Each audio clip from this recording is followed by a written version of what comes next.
It's a big day for Gold Derby. We welcome to our editorial team Joyce Eng, who has consistently kicked our butts among the experts with the best scores over and over and over again. So we were left with no choice but to bring her in and you find out. So much pressure.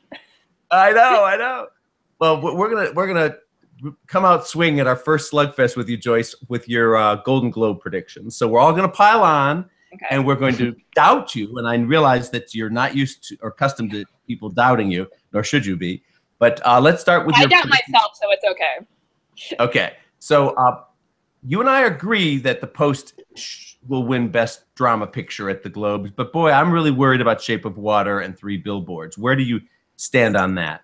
I have no idea what's going to win, and I put The Post there after nominations just as a placeholder because that was the one we didn't really know anything about yet before reviews on the movie came out. But now I'm just thinking, like, maybe they'll just give it to them, like, Best Picture and nothing else, because I don't really think like, Meryl could win, but I feel like Frances or Sally is stronger in Drama Actress. So, and The Post has 6 nominations, and the last time a movie with at least 6 nominations went home empty-handed was The Godfather Part 3. Oh. And this is it's an important movie. It's freedom of the press. They're the Hollywood Foreign Press Association. Meryl gave her fiery speech last year. Like, it's timely, and they could just give them the top prize and nothing else. So, but I mean, I'm very tempted to switch to Shape of Water. I feel so much better because I have it winning Best Picture and nothing else too, and I'm like, that doesn't seem right to me. But didn't Moonlight do that last year? They just did it last year. Moonlight did it. 12 Years a Slave did it. Yeah. But why not? Why be so dismissive of Meryl Streep winning? I mean, the Globes love Meryl Streep. I mean, and they kind of, they got so much attention last year with her speech. I mean, gosh, I'd vote for her just to get round 2. I mean, now he's president. I know, I could see her doing that. You know, I mean, he really, I don't know. It just feels like, Marcus, I mean, you're a big Meryl Streep fan. You don't have her winning Best Drama Actress? No, I don't. I would love to see her win, but you know, this Frances McDormand thing, she's never won at the Globes, and Tom, you know that they love her movie Three Billboards. So if Three Billboards doesn't win picture, I think this is where it gets the big prize. Yeah, that's where this gets complicated. That's a great point and a real insight, Marcus. And what Joyce said about them being journalists and the Post being journalists is very important. I spoke to a lot of them consultants and members and stuff over the last few weeks, and the consensus is that it's Shape of Water or The Post to win here, and the Post is perfect Spielberg, they said, but we've seen that 100 times. I'm quoting a couple of them now, and then the Shape of Water, you know, is probably going to win director, I think anyway, for Guillermo, because they love the more artsy directors over there.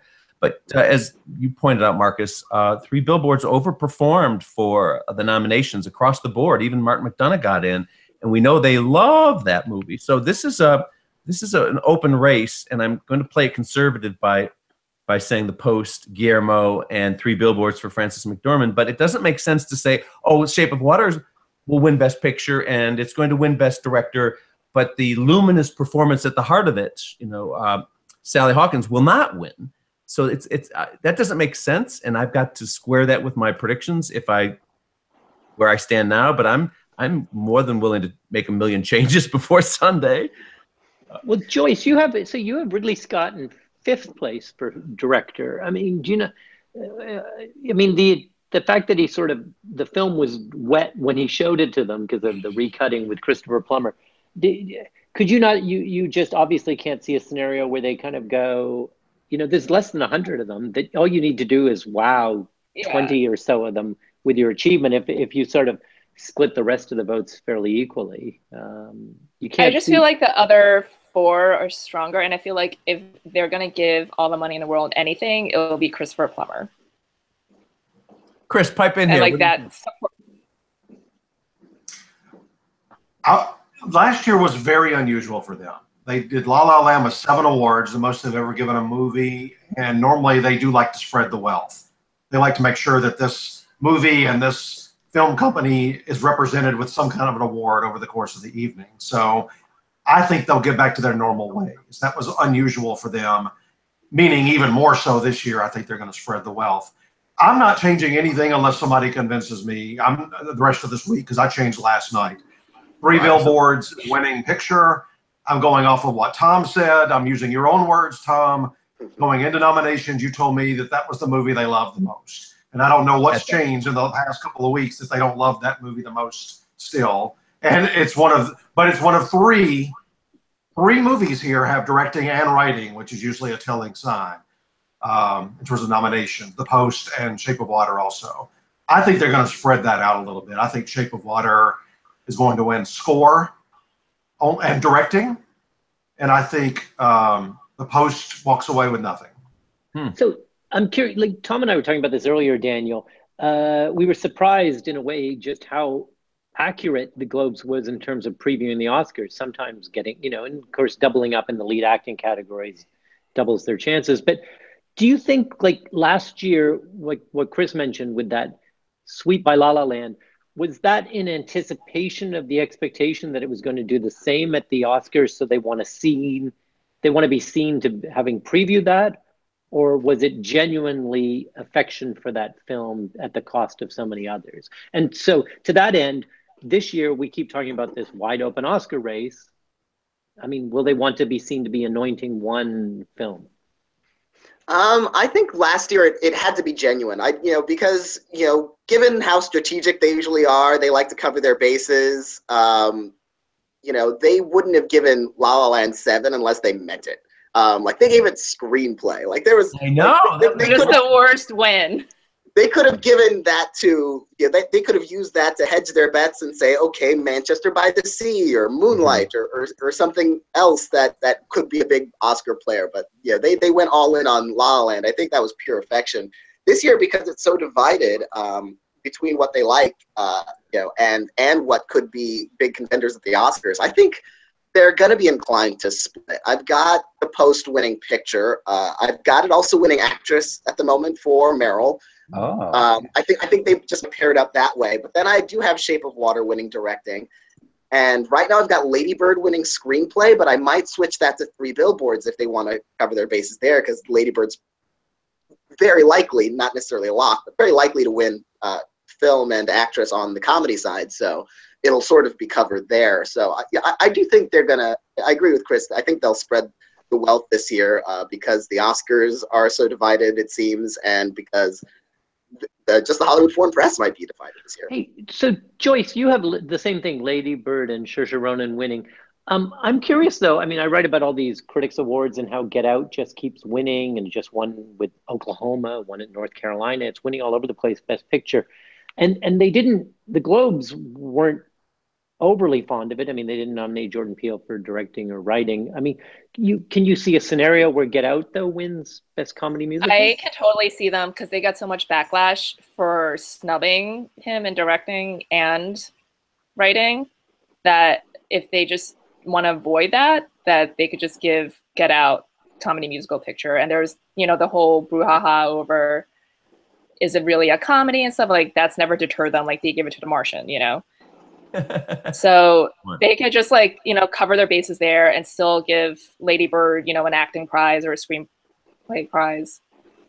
Here's the big surprise that I learned by snooping around over the past several days, and that is I, Tonya is beloved by them. They said that if there's an upset for comedy picture or even actress, it could be Margot and or I, Tonya.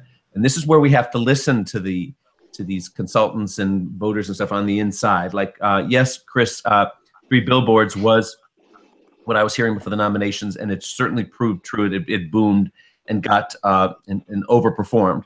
But that was what they were saying about the nominations, and they were just at that point seeing 3 Billboards. I still have 3 Billboards winning Best Picture at the Oscars for the reason that I'm hedging my bets here. I may have The Post out front to win the Globe and stuff, but I'm until we see so I believe that 3 Billboards can win Best Picture at the Globes, and so do the insiders who I spoke with. But it's scary. I will say one thing about them this year, just the way the dates fell. I wonder about the nominations for Post and All the Money in the World. They only saw Post about a week before they voted, and they only saw All the Money in the World the day before they voted. Yes, right. So I don't know how real those nominations are. I don't know if the affection was there 2, 3, 4 weeks later when they're now voting for wins. So that's one reason I don't have the Post winning anything. Also, just the general feel for that movie has fallen. I loved it when I saw it. I would still vote for it probably in some things, maybe at our own awards. But I don't. When I ask people just what were your favorite 3 or 4 or 5 movies of the year, they never list The Post.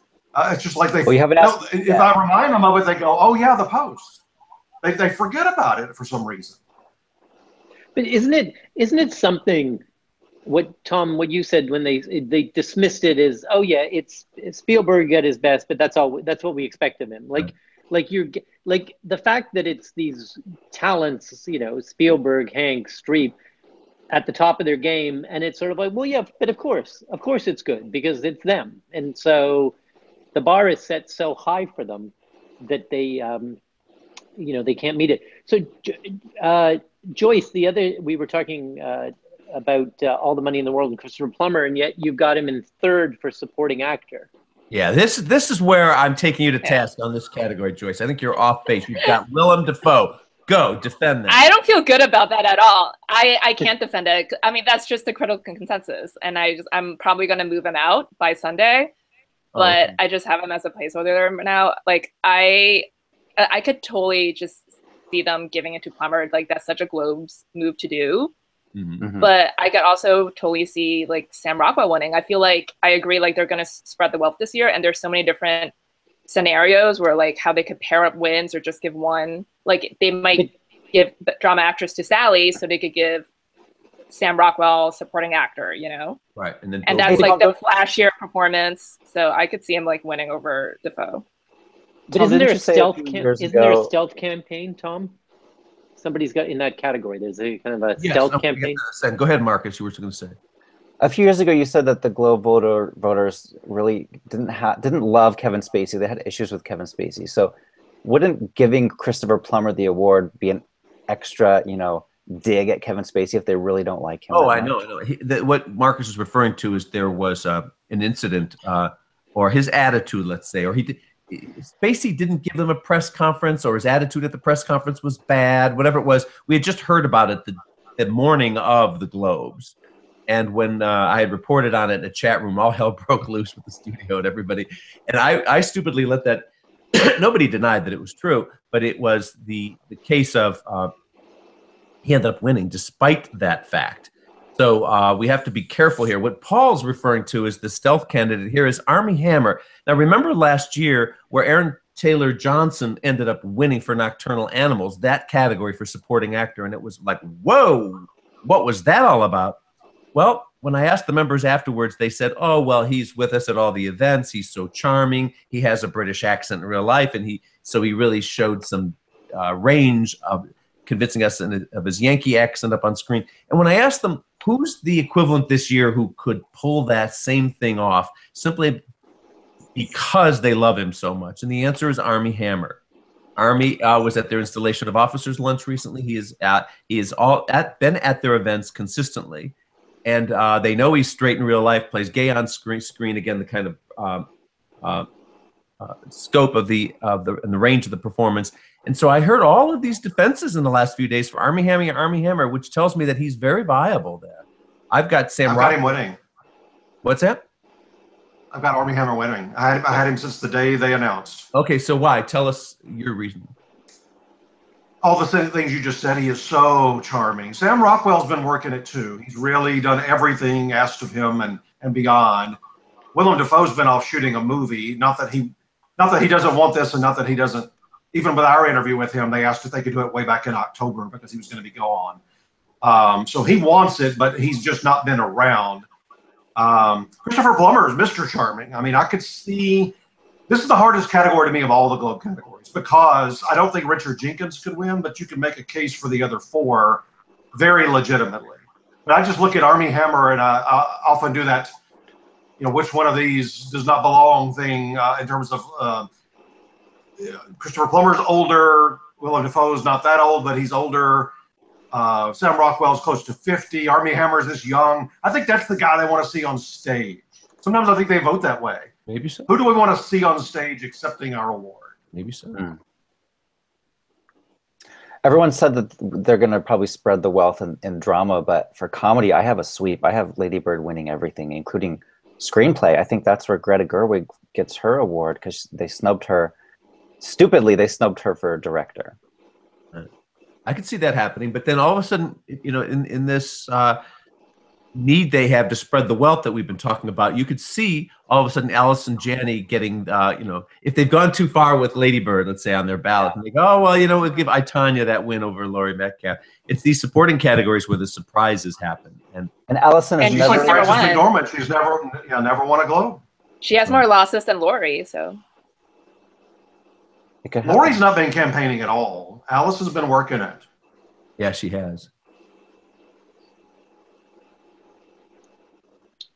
And then, you know, these Joyce, some of the other categories, these are the ones that sort of where are the person who will end up doing the best will get, like things like foreign language film.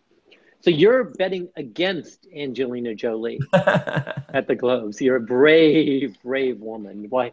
So you've got The Square, which is the better movie, but why have you let that guide you in terms of trying to predict what the Globe voters are going to go for?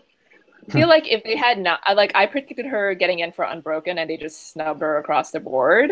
I feel like if they had nominated her for that, I mean, like that year they nominated Jennifer Aniston. They could have had Jennifer Aniston, Angelina Jolie, and Brad Pitt in the same room, and they snubbed Angelina Jolie. I mean, I think I have her movie in second. I may switch. I don't know. I mean, sometimes they actually do just go with the better film, and they don't go with the star power. I've heard, when I've asked about this category, I've heard a lot of votes for A Fantastic Woman, Loveless, In the Fade, not so much The Square and First They Killed Their Mother. But I haven't, you know, talked to a lot of them.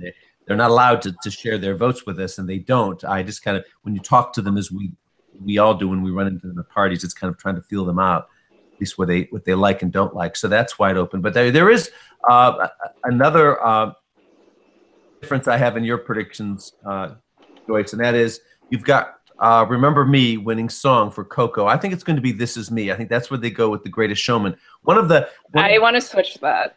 Yeah. Okay, so one of the things I've heard also of the upsets that could happen is watch out for Hugh Jackman. They just love their Hugh Jackman. And so for that comedy musical actor thing, you might think, oh, well, they're going to go with Franco. And they do love The Disaster Artist. That's true. But you know, watch out for Hugh Jackman. He's Australian, charming. They gave Hugh his first nomination for Kate and Leopold. Oh wow! So this is if anyone wondered why we hired Joyce on stage. If anyone wondered why we hired Joyce, it's for that sort of factoid that she's able to pull. Exactly. Kate and Leopold. Remember Kate and Leopold, 16 years ago. Oh gosh, yeah. Meg Ryan. Remember? Oh right. Yeah. So, and what about so we've gone through an animated feature. I think everyone's saying Coco, right? Yeah, but not with great confidence. No? I think there's a real chance of an upset here. By what, Tom? Boss Baby. I love Boss Baby. I watched it the other night. But no, Breadwinner, Loving Vincent, and Ferdinand are real players here. Chris, I just want to ask Chris. I want to ask Chris something. Because, I mean, Chris, you're around. You go to these things. I mean, it's less than 100 people that belong to the Globes, right? Like I was saying, it's, you know, you don't need much more than 20 votes. What do you have for animated feature? Because Chris really does. He listens I'm to not the moving tone off of Coco. The best thing it's got going for it is what Tom just said of their support for all the others. So it helps a front runner. Yeah, if there was one, might be the way they go. The other thing I'm thinking in the back of my mind is they'll give Coco and Disney, Pixar the animation, which frees them up to do what they want in song, which I've got Greatest Showman winning there. But don't look out for Mary J. Blige there. They're not going to give her supporting actress, I don't think, song to give her an award that night. Huh. What about your buddy Nick Jonas? And Chris just Wouldn't did a bother webcam. me at all. Chris did it. It's not. Chris wasn't a Jonas Brothers. He won't even know me when he sees me that night. And Mariah Carey, right? She's up for the star. There's a lot of big names there, and I mean, no offense to the Lopez's. They've often gone with the biggest name, which there's three about equal there. In song, oftentimes that song not even getting in at the Oscars for them to go, with the biggest star.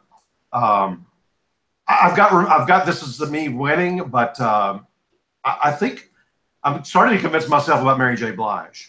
Yeah, I just moved Mary J. Blige in because it's one of those things where, if they want to spread the wealth to someone or another, maybe some will vote for supporting actress or some will vote for song. But in this case, I think it's a case where most members of the Hollywood Foreign Press Association will realize, okay, Mary J. Blige probably wouldn't win Best Supporting Actress. So if they want to get her, give her a boost, they would vote for her for song. Well, the other thing for me is, I don't know, we're going to do a TV slugfest separately, but I don't think I've got Netflix winning any TV awards. They also try to spread the wealth amongst companies. So for me, Netflix could win foreign language, and it potentially could win song here, but that's about it on the film side.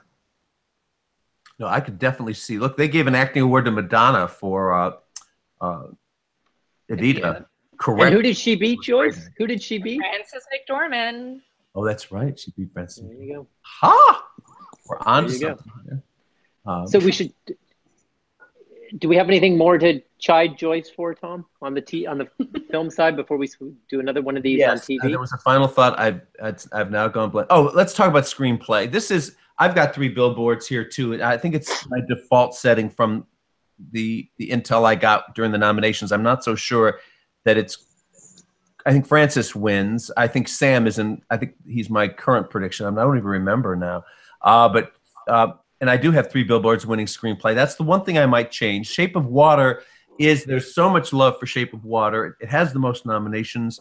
They often don't go with the movie with the most nominations. They certainly did so last year, of course, with La La. But this is a possibility for where they reward Shape of Water here. I even heard one member say that he could see Spielberg winning director and Guillermo winning here. That's just one voice. I look at it. This is not one I'm changing. Greta Gerwig's winning screenplay in my mind. It's 1 comedy versus 4 dramas. She can't win for producing. She's not a producer on Lady Bird. So this is her only opportunity to win. She's been announced as a presenter. So, I mean, they really like her. Yeah. I can see that happening, sure.